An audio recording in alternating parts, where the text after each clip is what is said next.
नमस्ते बच्चों, आपका स्वागत है मेरी YouTube क्लास हिंदी हमारी पहचान में। कल हमने क्रिया पढ़ा था, आज उसी को आगे मैं बताती हूँ। पहले कल का मैं बता देती हूँ कि कल क्या किया था। कि क्रिया बताया था कि क्रिया किसे कहते हैं और क्रिया के प्रकार पढ़े थे। पहला क्रिया पढ़ा था हमने कर्म के आधार पर और दूसरा उत्पत्ति के आधार पर। तो कर्म के आधार पर हमने पढ़ा था एक कर्मक क्रिया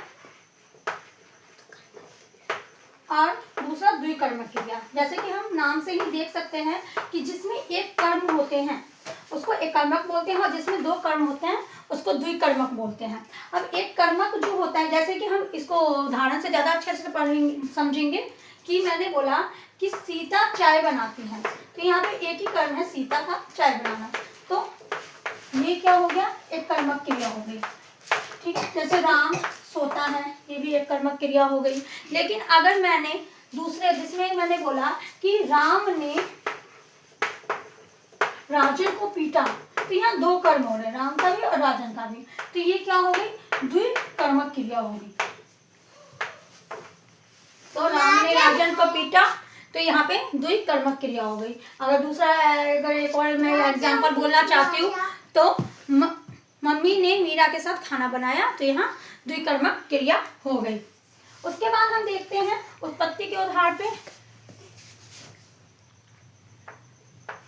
उत्पत्ति के आधार पे देखते हैं तो उत्पत्ति के आधार पे हमारे अकर्मक और सकर्मक होते हैं। अकर्मक और सकर्मक।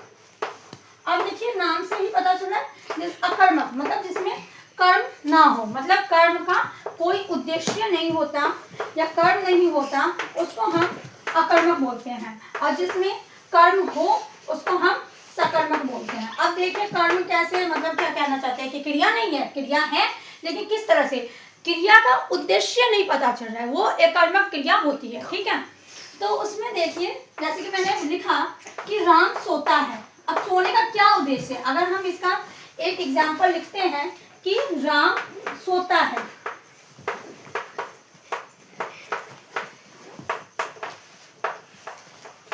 तो यहाँ क्या हो गया, अकर्मक क्रिया हो गया। अगर मैंने कहा कि पक्षी उड़ता है, तो यहाँ पे भी कौन सी क्रिया हो गई, सकर्मक अकर्मक क्रिया हो गई। क्यों, क्योंकि उड़ता है सोता है में कोई भी कर्म का उद्देश्य नहीं पता चल रहा है, और सकर्मक में जहाँ कर्म का उद्देश्य पता चले। अगर मान लो मैंने एक बोला कि हम हिंदी पढ़ते हैं, अगर हम पढ़ते हैं अकर्मक हो गया और हम हिंदी पढ़ते हैं तो सकर्मक हो गया। तो अगर मैं लिखती हूँ हम हिंदी पढ़ते हैं, तो